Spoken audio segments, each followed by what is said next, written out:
Mesdames et messieurs, merci de nous préférer. Nous sommes dimanche 23 avril. Bienvenue dans cette rétrospective de la semaine. Nous commençons par cette session de loi dont les travaux se poursuivent à l'Assemblée nationale. Pour la journée de mardi, les députés ont approuvé à la majorité la ratification des accords de financement des projets routiers soumis par la ministre des Travaux publics. Ce sont des programmes axés sur la réhabilitation, l'entretien et la construction des routes nationales et celles reliant la Guinée et ses pays frontaliers. C'est une démarche qui obéit à la vision d'amélioration d'une part de la mobilité des personnes et leurs biens et de l'autre du désenclavement des zones reculées. Oumar Sow.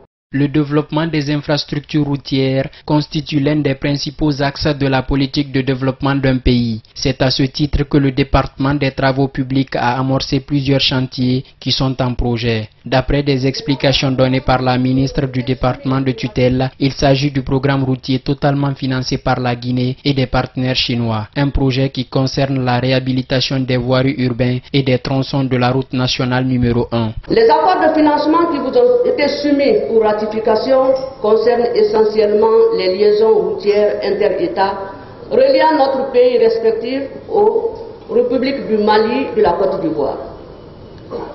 Ces mêmes liaisons assurent également la liaison entre la capitale Conakry et plusieurs régions et des préfectures. Même les liaisons entre les pays limitrophes, notamment la préfecture de Danané en Côte d'Ivoire et celle de Lola côté guinéen, sont touchées par ce projet. C'est un projet de bitumage de 3975 km de route qui vient d'être signé entre la République de Guinée et la Banque africaine de développement. Ce projet s'inscrit dans le cadre du programme d'aménagement du réseau routier pour le transport au sein de l'Union du fleuve Mano. Il convient de signaler que sur la demande du gouvernement, la BAD a accepté de financer à 100% ce projet en prenant en charge la contrepartie des 10% de l'État guinéen, ce qui a conduit à la signature des amendements de l'accord de base.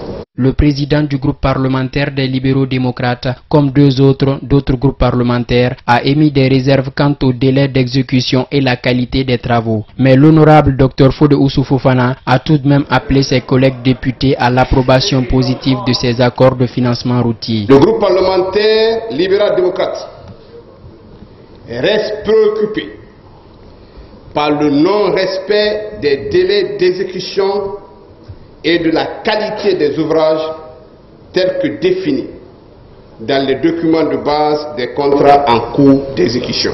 Autre dénonciation faite par les libéraux démocrates, c'est l'octroi des marchés gré à gré. Comme exemple, le bitumage de la route Kankan-Kissidougou par la société Ebomaf. Dans telle situation, la représentation du peuple invite le gouvernement à engager des poursuites judiciaires.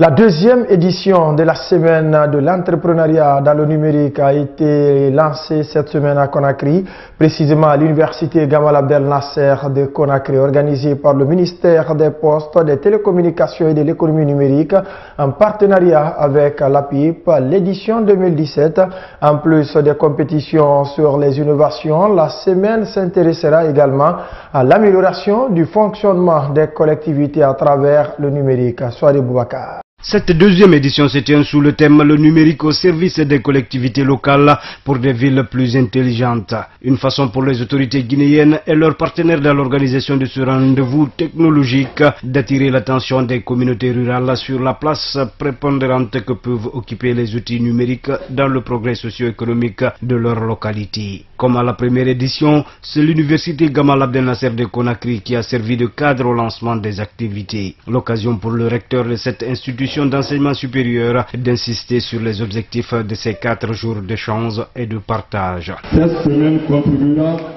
à la mise en place d'un écosystème dynamique autour du numérique, ce qui permettra non seulement la création d'emplois durables, mais aussi la production de richesses et la transformation numérique de notre pays. 4 journées qui permettront également de créer une émulation entre ceux qui s'intéressent aux nouvelles technologies de l'information et de la communication. Une autre opportunité pour détecter des talents cachés qui pourraient bénéficier d'un appui du gouvernement pour la réalisation de leurs ambitions.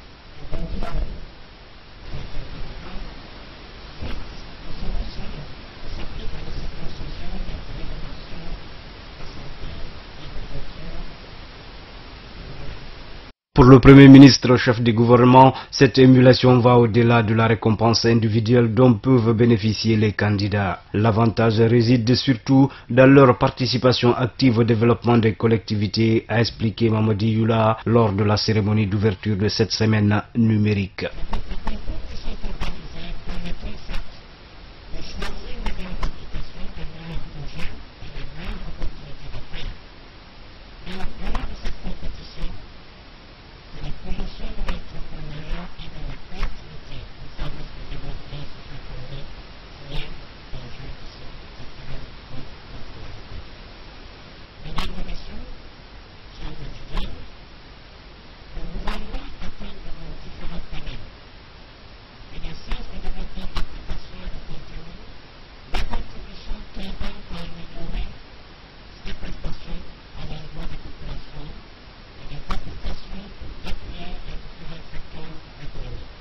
Mamadou Youla a tenu à rappeler aussi les risques liés au développement des applications avec l'apparition des nouvelles formes de délinquance dans le cyberespace, mais prévient-il que la Guinée a déjà adopté plusieurs instruments légaux et réglementaires pour encadrer les usages, pour mieux protéger les usagers. La commission de réflexion sur le système éducatif guinéen a présenté cette semaine son projet de réforme au ministère de l'enseignement supérieur et de la recherche scientifique. Par cette rencontre, la commission souhaite partager avec les cadres du département les problèmes qui gangrènent le secteur de l'éducation en Guinée afin de recueillir leurs propositions de solutions. Moussa Sefa Kamara. Ce document, s'il est mis en pratique selon les concepteurs par l'ensemble des acteurs du système éducatif guinéen, soignera les maux dont souffre ce secteur.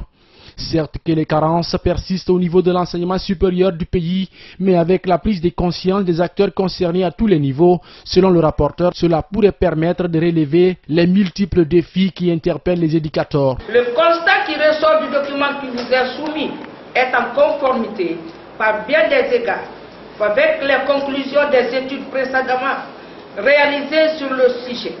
Il montre un système éducatif incapable de répondre aux besoins des élèves et de leurs parents, des entrepreneurs, de l'administration publique et des populations.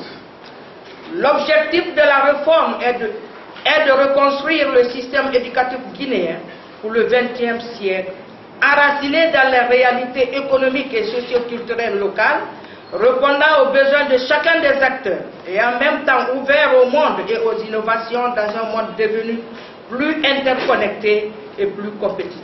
C'est un document qui contient des propositions concrètes pour une amélioration de l'enseignement guinéen. Il s'agit notamment des conseils qui visent entre autres la gouvernance du système éducatif, les conditions de vie et de travail des formateurs, ainsi que de l'utilisation rationnelle des ressources financières. S'agissant des redoublements et les activités génératrices de revenus au sein des institutions de formation, le secrétaire général du département précise. Mais le redoublement est un problème entier. Ça touche tous les intervenants du secteur, depuis la famille jusqu'au plus haut sommet de l'État. Parce que quand un élève répète sa classe, le maître il est en question.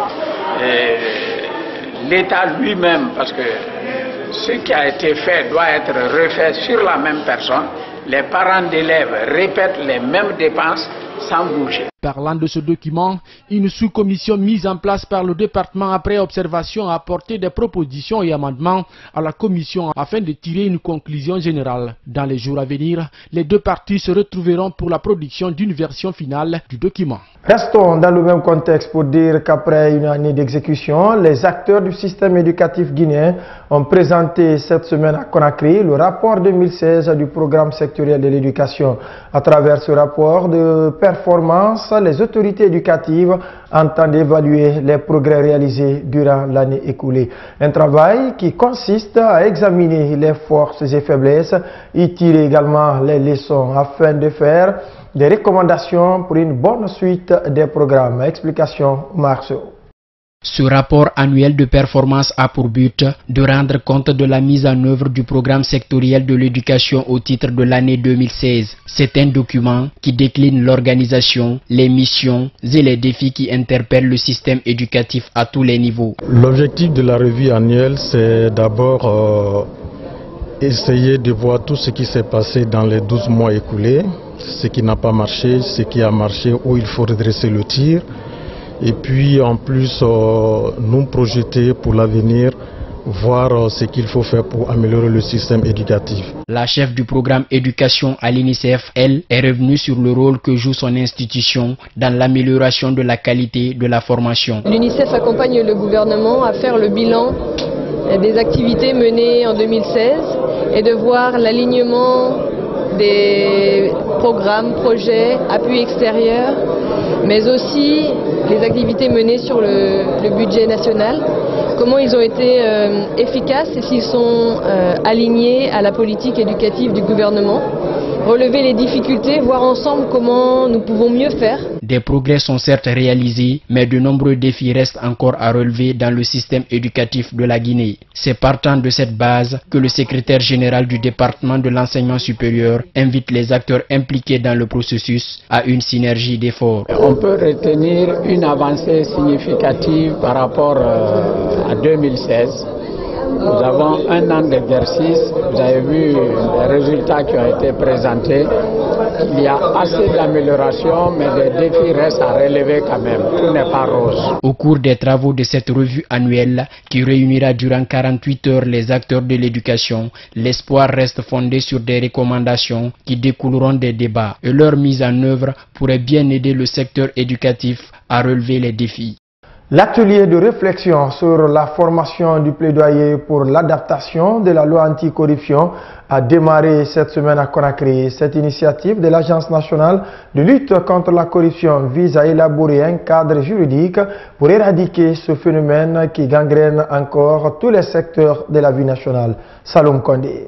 Les responsables de l'Agence nationale de lutte contre la corruption qui ont pris la parole à l'occasion de cette cérémonie d'ouverture n'ont guère laissé de place au doute dans leur plaidoirie. Si la corruption persiste en Guinée, c'est bien le fait d'un phénomène sociétal. Voilà pourquoi l'ANC, à travers les médias et la société civile, veut sensibiliser les citoyens sur les dispositions entreprises pour lutter contre la corruption afin que la Guinée soit dans le cadre d'État conforme à la prévention et à la lutte contre ce phénomène. Ce sont ces deux composantes-là que nous avons jugé utile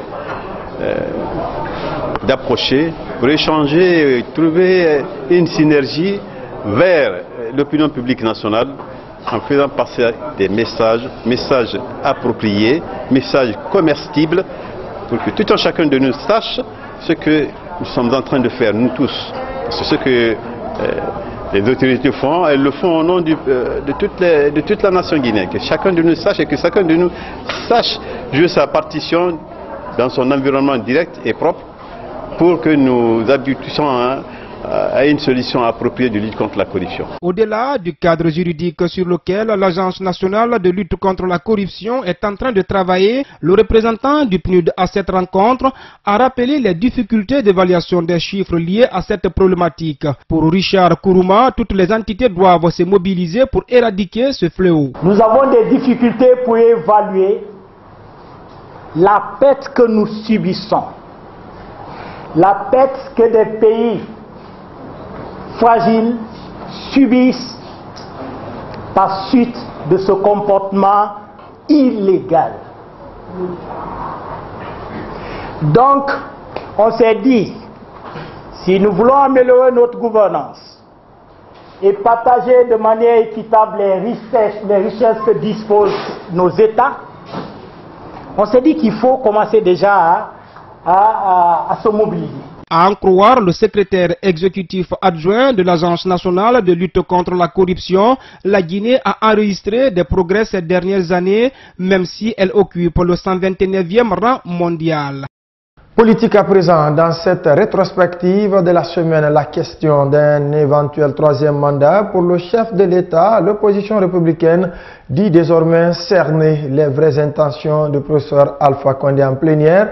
Cette semaine, les opposants au pouvoir annoncent utiliser très prochainement tous les moyens à leur disposition pour lui barrer la route. Saloum Condé nous en dit davantage. Après la sortie médiatique du président de la République au Maroc, la détermination de l'opposition républicaine pour empêcher un éventuel troisième mandat est en train de passer à une vitesse supérieure et les leaders disent désormais voir clair les intentions du chef de l'État. L'opposition républicaine réitère sa farouche volonté de s'opposer systématiquement à toute tentative de briguer un troisième mandat par le président de la République.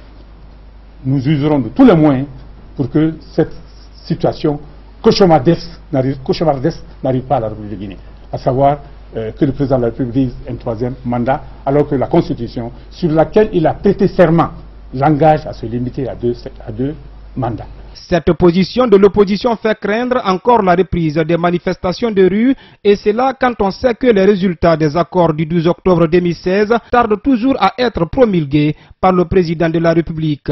Nous avons été à ce dialogue, vous le savez tous, parce que le chef de l'État, cette fois-ci, s'est engagé personnellement à veiller à l'application des dispositions qui allaient être issues d'un accord éventuel.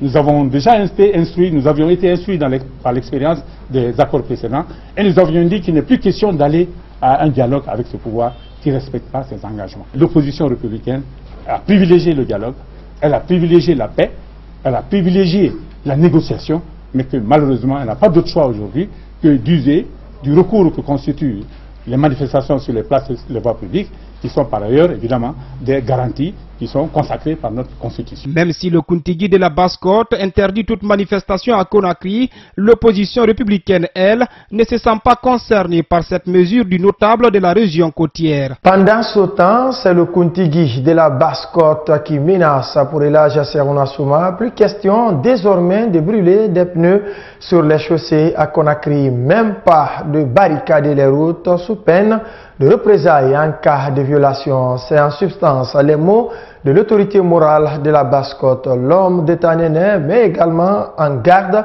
toute personne qui achèterait des domaines en bordure de mer pour en faire des plantations. Alcine Diallo, explication. C'est une sortie médiatique du Kuntigi qui risque encore de faire couler beaucoup d'encre et de salive dans la cité.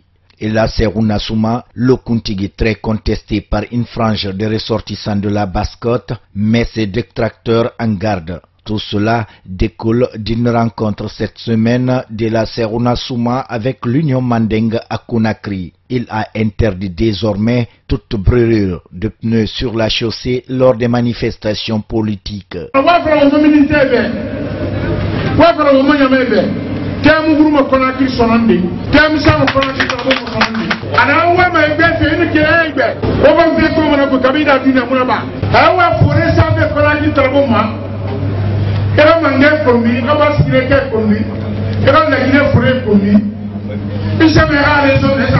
Par ailleurs, le Kuntigi interpelle les natifs de la Basse-Côte sur les méfaits, selon lui, de la vente des parcelles à ceux qui l'utiliseraient comme plantation en lieu et place des habitations.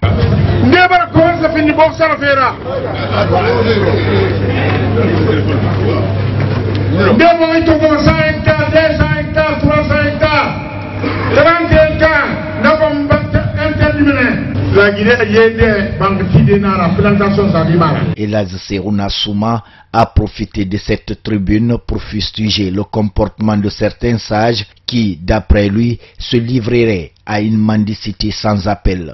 La Guinée fait fini, il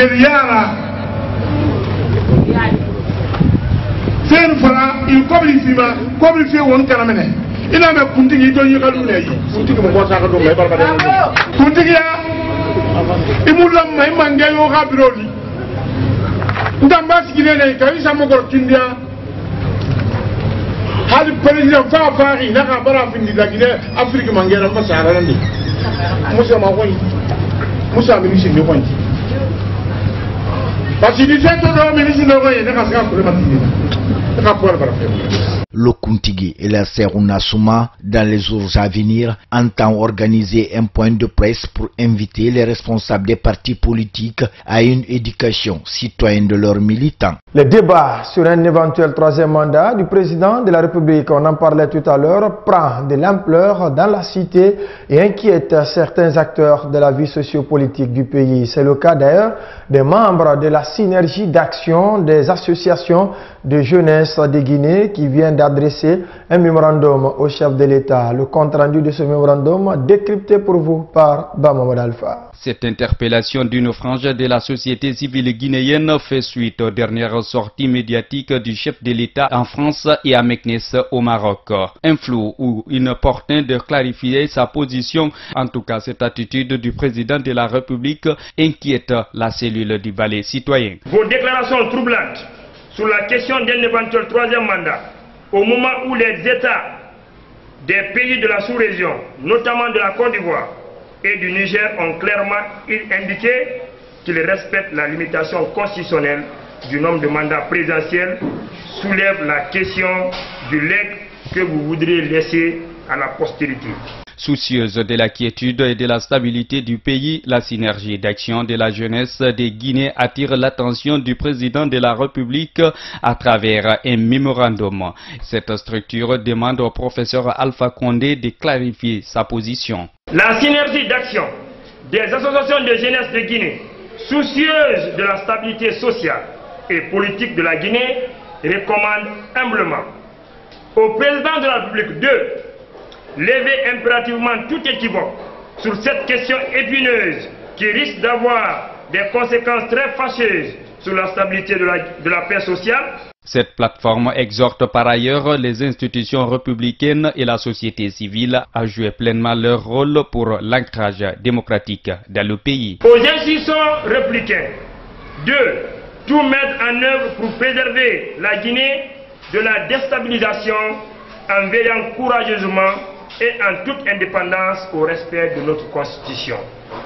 À la société civile à exercer leur action dans le strict respect des lois et règlements ainsi que des statuts respectifs, montre du sens très élevé de la nation et du respect des institutions de la République, y compris le respect du nombre et de la durée du mandat du président de la République. Cette synergie d'action compte aussi transmettre ce même document aux institutions républicaines, aux organisations continentales et celles onusiennes pour des fins d'alerte. Après l'atelier national pour la mise en place en Guinée d'une commission vérité, justice et réconciliation nationale et en attendant l'adoption de la loi par l'Assemblée nationale, des citoyens suivent de près cette actualité et donnent leur avis sur le comment arriver à la réconciliation nationale en Guinée. Mariam Bailoli et Mamad Alpha vous ont tendu leur micro. Suivez la position de certains citoyens. Après l'examen par le Premier ministre et l'Assemblée nationale de l'avant-projet de loi, une commission de 11 membres sera mise en place très prochainement en Guinée. La mise en place de cette commission est impatiemment attendue par bon nombre de Guinéens qui estiment qu'aucun développement d'une nation ne saurait être possible sans la cohésion sociale. Une commission vérité, justice et réconciliation certes, mais pour ça Pascal Milimono, il plaide pour le pardon en Guinée. Ce que j'ai à dire à l'État ou bien à la population, c'est d'accepter le pardon à tous les niveaux. S'il y a le pardon, je crois que ça peut y aller. Mais en faisant les choses par rapport à les lois guinéennes, je ne sais pas si tout le monde pourra accepter. L'essentiel chez moi, c'est de pardonner. Chacun de nous n'a qu'à pardonner pour lui que ça bouge. Tant qu'il faut réconcilier les gens, c'est une bonne chose. Contrairement à ça, Pascal Milimono, l'idée de la réconciliation nationale pour d'autres passe nécessairement par la justice qui doit être mise en avant pour enfin tourner cette page sombre de l'histoire sociopolitique du pays. Moi, je dirais que c'est une bonne chose. Ce qu'il faut faire, il faut rendre justice. Pour tous les cas qui se sont avérés, en tout cas avérés par des suppositions, il faut rendre la justice. À défaut de rendre la justice, il faut demander pardon. Cette éventuelle commission de vérité, justice et réconciliation sera-t-elle à la hauteur pour poncer des plaies enregistrées depuis l'indépendance de la Guinée jusqu'en 2015? Attendons de voir. L'humanité a célébré cette semaine la journée internationale des secrétaires attachés et assistants de direction. Le moment n'est pas passé inaperçu en Guinée. Le Reprosgui, entendez réseau des professionnels du secrétariat, en a profité pour rappeler aux secrétaires guinéens leur rôle dans le monde administratif du pays. Le lieu aussi de faire le diagnostic de ce métier en Guinée. Ça a le compte rendu. Depuis les années 50, le troisième jeudi de chaque mois d'avril est consacré à la célébration de la Journée internationale des secrétaires. Un moment offert aux employeurs pour exprimer à l'endroit de leurs assistants toute leur reconnaissance. Ce moment de remerciement a été placé cette année sous le signe de la responsabilité de l'assistant de direction. Ce 20 avril a été également le lieu pour le réseau des professionnels du secrétariat en Guinée de regarder dans le rétroviseur afin de mieux préparer le futur. Fatoumata Doumbouya, la présidente du dit réseau, trouve insatisfaisant les progrès enregistrés dans le monde du secrétariat guinéen. Depuis 26 ans, le regard que je porte sur le secrétariat ne me satisfait pas. Personnellement, ça ne me satisfait pas. Il n'y a pas de conscience professionnelle. Ça manque énormément au niveau des assistantes, en tout cas de mon pays. Là, je le dis, et ça n'engage que moi, mais il faudrait que nous apprenions à nous remettre en question parce que les entreprises se transforment. Si les secrétaires jusqu'ici ne se reconnaissent même pas à leur poste de travail, ne savent même pas pourquoi ils sont dans l'administration, moi je crois que j'ai encore des soucis. Je ne jugerai jamais les patrons, c'est les secrétaires assistantes que je vais juger. Parce qu'en fait, c'est elles qui ne connaissent pas leurs droits. Dans un monde dominé par les nouvelles technologies de l'information et de la communication, les défis à relever restent énormes pour les secrétaires guinéens. Pour la présidente du Reprosgui, les professionnels du secrétariat doivent mettre un accent particulier sur leur propre formation. Donc tout ce que je peux faire, c'est d'appeler les assistantes de ma Guinée, de se remettre en question et d'accepter de se recycler, même s'il y a lieu. Se recycler, se perfectionner, et la formation continue, c'est tout au long de la vie. C'est pas se former aujourd'hui, sortir des classes de secrétariat. Et je suis sûre et certaine qu'il y a des assistantes secrétaires de la Guinée aujourd'hui, depuis qu'elles ont quitté les bancs de l'école, ne sont pas retournées en salle de classe pour apprendre. Pour elles, les acquis là, ça les suffit. Mais ça ne suffit pas avec les défis, avec les enjeux de la profession. Ça ne suffit pas. C'est en 1951 qu'a été célébrée pour la première fois la journée du secrétaire. À l'origine, ce moment visait à promouvoir le métier du secrétaire, un objectif qui va demeurer jusqu'à nos jours, même si les thèmes varient en fonction des années qui se succèdent. Comment sensibiliser et impliquer les journalistes sur les dangers de la prolifération des armes légères et de petit calibre? Cette question était cette semaine au centre des débats lors d'un atelier de renforcement des capacités des hommes des médias. Son objectif est d'outiller les voix des sans-voix afin de lutter efficacement contre la prolifération et la circulation illicite des armes légères et de petit calibre. C'est une initiative de la Commission nationale de lutte contre les armes légères et de petit calibre. Les détails avec Alcine Diallo. Avec le rôle important que jouent les médias dans leur mission d'information, de sensibilisation, de communication et d'éducation des populations, les organisateurs de cette journée de dialogue participatif entendent engager ces journalistes dans cette tâche de contrôle et d'éradication de la prolifération et la circulation illicite des armes légères et de petit calibre. Ce combat est devenu de nos jours, selon le président de la Comnat, un phénomène mondial qui nécessite l'implication de toutes les couches sociales. Il appartiendra désormais aux médias publics et privés de combler le déficit d'information, de sensibilisation et d'éducation des populations sur les effets de la violation de la réglementation sur les armes légères et de petit calibre. De 1990 à nos jours, la prolifération des armes légères et de petits calibres ont coûté la vie à plus de 4 millions de personnes à travers le monde, a ajouté le général Bambo. Et la tenue de cette rencontre donc est témoin pour la Commission de tout mettre en œuvre pour lutter contre ce phénomène très complexe. Et une occasion pour la présidente de la Commission Défense et Sécurité à l'Assemblée nationale de se réjouir de cette initiative de la Comnat. Aujourd'hui est un jour vraiment solennel qui nous permet de parler avec les médias et à votre tour aussi de nous faire des propositions concrètes pour que cette action soit réalisée en République. L'accumulation et la prolifération des armes légères et de petit calibre constituent aujourd'hui une menace à la stabilité et à la quiétude sociale des États du continent. Car sur 49 conflits majeurs dans le monde, 47 ont été menés par ces armes selon les Nations Unies. Cette réunion avec la COMNAT aura permis aux participants de mieux appréhender les thématiques dispensées en vue d'aider les autorités dans leur combat contre ce phénomène. L'approche participative et inclusive qui a prévalu au cours de cette formation a permis aux participants de se familiariser avec les questions liées aux armes légères et de petit calibre. Il est urgent que le contrôle des armes légères et de petit calibre se réfère à la mise en œuvre d'un certain nombre de mesures visant à réduire et combattre leur impact négatif sur les personnes, les communautés et les États. Cette assise a été une aubaine pour la quarantaine de journalistes participants de mieux saisir les problématiques qui entourent cette situation alarmante et de contribuer davantage à la sensibilisation et le contrôle. Voilà, mesdames et messieurs, c'est la fin de cette rétrospective de la semaine. Tout le plaisir a été pour moi de vous servir. Merci et portez-vous bien.